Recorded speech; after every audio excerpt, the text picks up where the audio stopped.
So I'll start with this. A couple of years ago, an event planner called me because I was going to do a speaking event. And she called and she said, I'm really struggling with how to write about you on the little flyer. And I thought, well, what's the struggle? And she said, well, I saw you speak, and I'm going to call you a researcher, I think, but I'm afraid if I call you a researcher, no one will come because they'll think you're boring and irrelevant. And I was like, okay. And she said, but the thing I liked about your talk is, you're a storyteller, so I think what I'll do is just call you a storyteller. And of course, the academic, insecure part of me was like, you're going to call me a what? And she said, I'm going to call you a storyteller. And I was like, oh, why not Magic Pixie? I was like, let me think about this for a second. And so I tried to call deep on my courage. And I thought, I am a storyteller. I'm a qualitative researcher. I collect stories. That's what I do. And maybe stories are just data with a soul, and maybe I'm just a storyteller. So I said, you know what? Why don't you just say I'm a researcher storyteller? And she went, there's no such thing. So I'm a researcher storyteller. And I'm going to talk to you today. We're talking about expanding perception. And so I want to talk to you and tell some stories about a piece of my research that fundamentally expanded my perception and really actually changed the way that I live and love and work and parent. And this is where my story starts.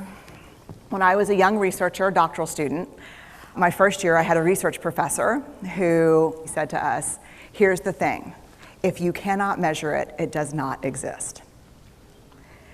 And I thought he was just sweet talking me. I was like, really? And he's like, absolutely. So you have to understand that I have a bachelor's in social work, a master's in social work, and I was getting my PhD in social work. So my entire academic career was surrounded by people who kind of believed in the life's messy, love it, and I'm more the life's messy, clean it up, organize it, and put it into a bento box. And so to think that I had found my way, to found a career that takes me, really one of the big sayings in social work is lean into the discomfort of the work. And I'm like, knock discomfort upside the head and move it over and get all A's. That was my mantra. So I was very excited about this. And so I thought, you know what? This is the career for me because I am interested in some messy topics, but I want to be able to make them not messy. I want to understand them. I want to hack into these things that I know are important and lay the code out for everyone to see. So where I started was with connection, because by the time you're a social worker for 10 years, what you realize is that connection is why we're here. It's what gives purpose and meaning to our lives. This is what it's all about. It doesn't matter whether you talk to people who work in social justice and mental health and abuse and neglect. What we know is that connection, the ability to feel connected, is neurobiologically, that's how we're wired. It's why we're here. So I thought, you know what? I'm going to start with connection. Well, you know that situation where you get an evaluation from your boss and she tells you 37 things that you do really awesome and one thing that you can't, an opportunity for growth. And all you can think about is that opportunity for growth, right? Well, apparently this is the way my work went as well, because when you ask people about love, they tell you about heartbreak. When you ask people about belonging, they'll tell you their most excruciating experiences of being excluded. And when you ask people about connection, the stories they told me were about disconnection. So very quickly, really about 6 weeks into this research, I ran into this unnamed thing that absolutely unraveled connection in a way that I didn't understand or had never seen. And so I pulled back out of the research and thought, I need to figure out what this is. And it turned out to be shame. And shame is really easily understood as the fear of disconnection. Is there something about me that if other people know it or see it, that I won't be worthy of connection? The things I can tell you about it, it's universal. We all have it. The only people who don't experience shame have no capacity for human empathy or connection. No one wants to talk about it, and the less you talk about it, the more you have it. What underpinned this shame, this I'm not good enough, which we all know that feeling. I'm not blank enough. I'm not thin enough, rich enough, beautiful enough, smart enough, promoted enough. The thing that underpinned this was excruciating vulnerability. This idea of, in order for connection to happen, we have to allow ourselves to be seen, really seen. And you know how I feel about vulnerability. I hate vulnerability. And so I thought, this is my chance to beat it back with my measuring stick. I'm going in, I'm gonna figure this stuff out, I'm gonna spend a year, I'm gonna totally deconstruct shame, I'm gonna understand how vulnerability works, and I'm gonna outsmart it. So I was ready, and I was really excited. As you know, it's not gonna turn out well. You know this.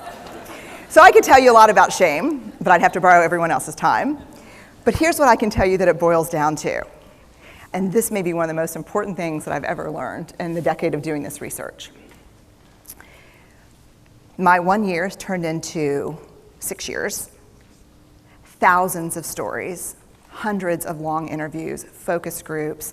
At one point, people were sending me journal pages and sending me their stories, thousands of pieces of data. And 6 years, and I kind of got a handle on it. I kind of understood this is what shame is, this is how it works. I wrote a book, I published a theory, but something was not okay. And what it was is that if I roughly took the people I interviewed and divided them into people who really have a sense of worthiness, that's what this comes down to, a sense of worthiness. They have a strong sense of love and belonging. And folks who struggle for it, and folks who are always wondering if they're good enough. There was only one variable that separated the people who have a strong sense of love and belonging and the people who really struggle for it, and that was the people who have a strong sense of love and belonging believe they're worthy of love and belonging. That's it. They believe they're worthy. And to me, the hard part of the one thing that keeps us out of connection is our fear that we're not worthy of connection, was something that personally and professionally I felt like I needed to understand better. So what I did is I took all of the interviews where I saw worthiness, where I saw people living that way, and just looked at those. What do these people have in common? And I have a slight office supply addiction, but that's another talk. So I had a manila notebook, a manila folder, and I had a Sharpie, and I was like, what am I gonna call this research? And the first words that came to my mind were wholehearted. These are kind of wholehearted people living from this deep sense of worthiness. So I wrote at the top of the manila folder, and I started looking at the data. In fact, I did it first in this in a 4-day, very intensive data analysis where I went back, pulled these interviews, pulled the stories, pulled the incidents. What's the theme? What's the pattern? My husband left town with the kids because I always go into this kind of Jackson Pollock crazy thing where I'm just like writing and going and kind of just in my researcher mode. And so here's what I found.